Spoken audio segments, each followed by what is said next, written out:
Ecumenical leadership, and the MLK Observance Committee, who has done a tremendous job, the beautiful citizens of this community, my wife, my family, our church family, both spiritual and nuclear, and to the supporters that are here this morning. If you would, do me a favor, show someone all 32, 13, or 2, and show them and just tell them it's good to be here. It's good to be here. It's good to be here. If you're excited about being here, give yourselves a round of applause.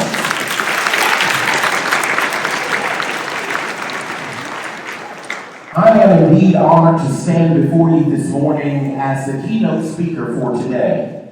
As a lad, I would attend this ceremony, this service, and I would always admire those who were participating in the MLK ceremony.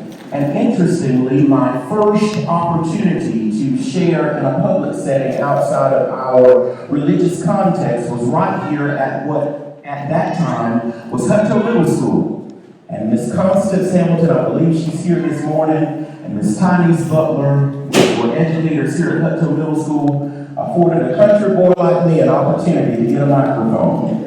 And from that moment on, I feel that public speaking and, of course, the opportunities that have been presented to me have been beneficial. And so I am grateful to stand here in what is seemingly a full circle moment, and I am grateful for your vote of confidence. Beloved, today is more than a moment of remembrance. It is a moment of responsibility. And if you give me about 15 cogent minutes, I promise we'll get the parade quicker than you can blink. It is not a time to only honor the life of Dr. Martin Luther King, but to reflect on what a legacy asks and requires of us collectively. We are not gathered to simply quote his words or commemorate a chapter in history, but we commemorate the March on Washington and the Montgomery bus boycott, the sit-in campaign, the All Day movement, the 1963 March on Washington for Jobs and Freedom, and the many other honorable moments in history. Yet we are here today to move beyond commemoration into continuation. We are here to continue the work that Dr. King began, to carry forward a vision rooted in dignity, justice, and the belief that communities grow stronger when no one is left behind, when everyone makes a concerted effort to ensure that the mission is made possible. Today, we do not merely gather to simply honor Dr. King, but we gather to answer Dr. King. Not to quote his words, but to continue his work. Not only to admire the dream, but to accept the responsibility that comes with it. Dr. King warned us. He said, we are now faced with the fact that tomorrow is today. And today, right now, demands more than simply remembrance. It demands unity with action. Across our nation and within our own communities, we are witnessing the consequences of systems that divide, systems that marginalize, exclude, and exhaust. We see it in disparities in education and healthcare. We see it in housing insecurity, economic inequity, and unequal access to opportunity. We see it in communities that are crying out to be heard, for the mission to be made possible, to be heard, to be valued, and to be protected. And the question that is posed to us today is, while we have called for unity, do we truly believe in unity? Are we committed to being architects of unity? Are we interested in building what we desire to see? Dr. King showed us through what I call the 3 Ds of unity. First, Dr. King showed us that we must have a desire for unity. Everybody say a desire. We must have a desire for unity. The mission can be made possible when everyone has the same desire. Unity cannot be sustained simply by admiration. It must be desired. It has to be something that we want, something that we crave, something that we fight for, something that we pursue. And Dr. King believed deeply in the possibility of what he called a beloved community. A community where justice is not delayed, dignity is not denied, and love governs public policy as much as private conduct. The desire for unity begins with empathy, with a willingness to see one another fully, with an understanding that I'm a human and you are a human too. Nonviolence flows not from admiration, but from desire. It refuses to dehumanize, even when dehumanization is returned. It insists that the goal is not to defeat an enemy, but the redemption of a system. In our present moment, when fear is often amplified and differences are exploited, we must reclaim the desire to listen, to understand, and to stand together across the lines of race, across the lines of socioeconomic status and class, along the lines of faith and ideology, and truly have a common desire for unity. One thing that we can know from the civil rights movement and the work of Dr. King was that the desire for unity was personified. From the streets of Selma, Alabama to the March on Washington, the desire for unity was personified. There is a colloquialism in our culture that says you must put your money where your mouth is. That is to simply imply that talk is cheap. And we must have a desire to put our words into action.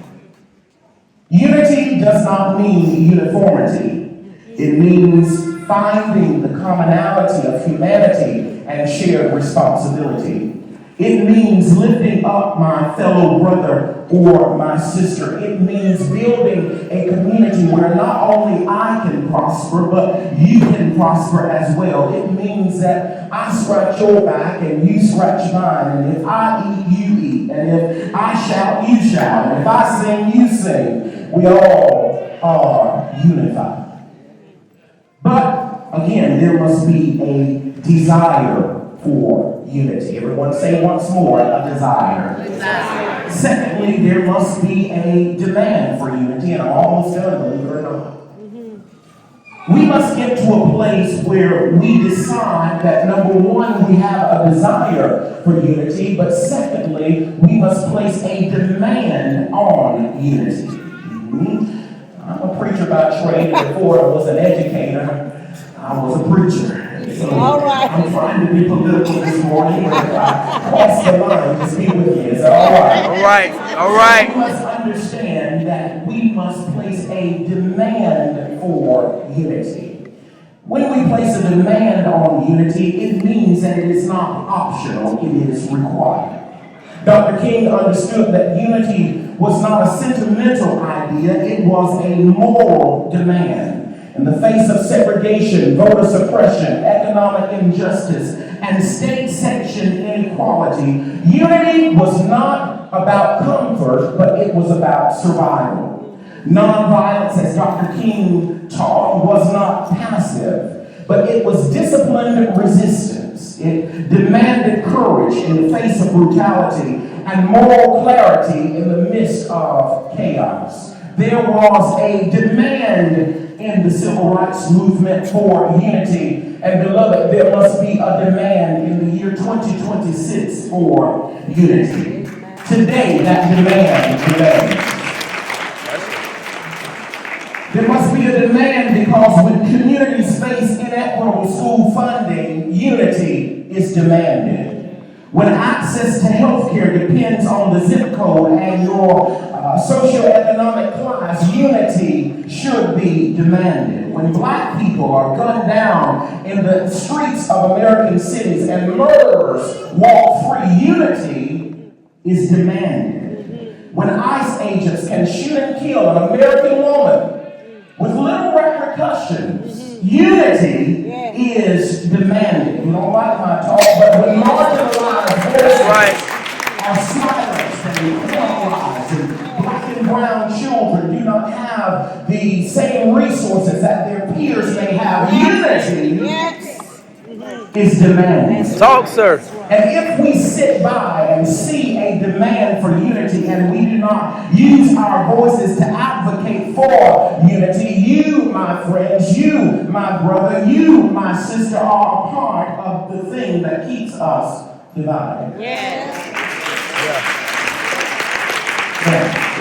There must be not only a desire for unity, but there must be a demand for unity. Dr. King's advocacy reminds us that silence in the face of injustice is not neutrality. Dr. Lumpkin, it is not neutrality, it is complicity. When we see injustice and we normalize injustice, it divides our communities even the more. Yes. If we truly want to make the mission possible, and we want to unite our community through nonviolent efforts, we must understand that there is a demand for unity. So there must first be a desire for unity. There must be a demand for unity. But lastly, there must be a design for unity. Everybody say a design. This is where Dr. King pushes us beyond mere words. It's easy for us to come together in settings like this and admire the words of Dr. King, but I don't want you to simply admire his words, but emulate his actions. Do what Dr. King did. Use your leadership, use your influence, use your inspiration to promote change, not just in the city of Bainbridge, Georgia, and not just in the state of Georgia, but in the United States of America. I believe that the people in this room right now can place a demand, they can have a desire, and they can present a design. Yes, sir. We move beyond mere talk and accolades. We must move beyond simple commemoration and admiration about Dr. King's words, and we must put into action the things that Dr. King did. We must use his design and not just his speeches. We must use his actions and not just his words. We must truly embody who Dr. King was, because we've been called to continue the work that he began. It does not happen by accident. It is built through policy, through practice, and through persistent advocacy. Dr. King understood that marches must lead to legislation, and that passion must lead to progress. Nonviolence was his strategy, but systemic change was his goal. The design for unity was not done with mere Facebook posts and likes and shares and things that looked good. It was not done with consistent complaining and ruminating, but it was done through an intentional design to become active voters. Yes. Become those who would speak out against injustice and those who would confront the criminalization of racism and to confront the societal issues. It moved beyond simple admiration and commemoration into a design for progress. It was done through intention. It was done through a design that would bridge communities long after Dr. King's last breath. So today, beloved, we must ask, are our schools designed for equity or exclusion? Are our economic systems designed for access or advantage? Are our communities designed for participation or isolation? What are we designed for? If we desire unity, look at somebody and tell them, check the design. Check the design. Look at the framework. See how the community is built. And if you don't like what you see, get a desire. If you don't like what you see, place a demand. If you don't like what you see, redesign what you desire to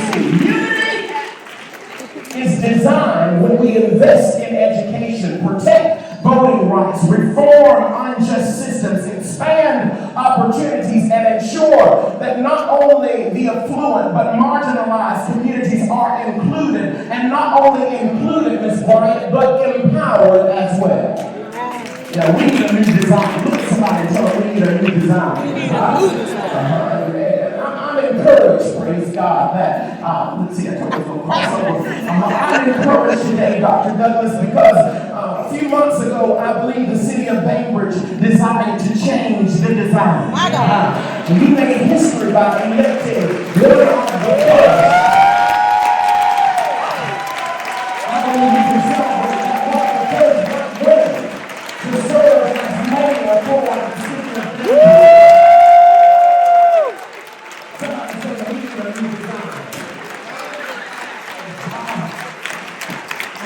Dr. D did not just dream of unity. Feel like that right now. He organized for it. He advocated for it. He sacrificed for it. And so, what does this design look like? I'm so glad you asked. With about 4 minutes left, it is forged in the home. When parents send children to school that are respectable, that are full of moral values, they teach their children to honor the dignity of every human being, to practice empathy, to choose kindness, and to understand that respect is not a weakness, but it is a strength. Sister Marie, it is advanced and designed in our schools where education is not reduced to compliance or convenience, but schools must stand as partners with families, creating intentional pathways for parents to be involved and to be engaged in their children's learning. They must champion programs that demand excellence, cultivate purpose, and refuse to settle for mediocrity designed and presented as progress. It is sustained by community agencies that do not operate at a distance, but draw near, agencies that commit to building strong families, sharing resources, and restoring hope.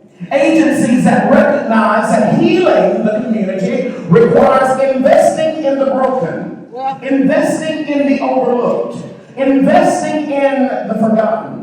But make no mistake, this design does not move forward on policy alone. It does not advance by slogans or ceremonies like we have today. It lives and breathes through people who have a conviction to make our community better. It moves and it breathes through people who have a conviction that better can become Bainbridge, and Bainbridge can become better. It moves when we all have the same desire for the same design. It is you lifting the banner of righteousness in a culture that calls wrong right and right wrong. It is you choosing courage, Superintendent English, over comfort. It is you standing for justice, practicing nonviolence, and living with moral clarity when silence would be easier. You are not a spectator in this moment. You are not an observer of history, but my brother, my sister, you are a part of the design. And today you are commissioned to move it forward. So today let us move from admiration to action. Let us move from a desire to a demand. Let us move from simple commemoration to commitment. Advocacy is not reserved for activists. It belongs to all of us. Social justice is not a moment, but it is a movement. And unity is not a slogan, it is a structure that we must build together. Beloved, if I could share this with you in my closing, Dr. King did not give his life for a holiday. That's right. He gave his life for a movement, for an impact, for a progressive change. That's right. Dr. King gave his life to ensure that a little boy from Bainbridge, Georgia could be born in poverty and dysfunction and also being raised by the community so that little boy could have access to quality education in rural Georgia. Dr. King died to ensure that that same little boy could make history by graduating as one of the youngest in his doctoral class. Dr. King gave his life to ensure that that same little boy could stand before you today through every challenge created by the systems of this world, so that he could stand today as a man, as a husband, as a father, as a pastor, as a champion for excellence and for equity. He gave his life not for a moment, but for a movement.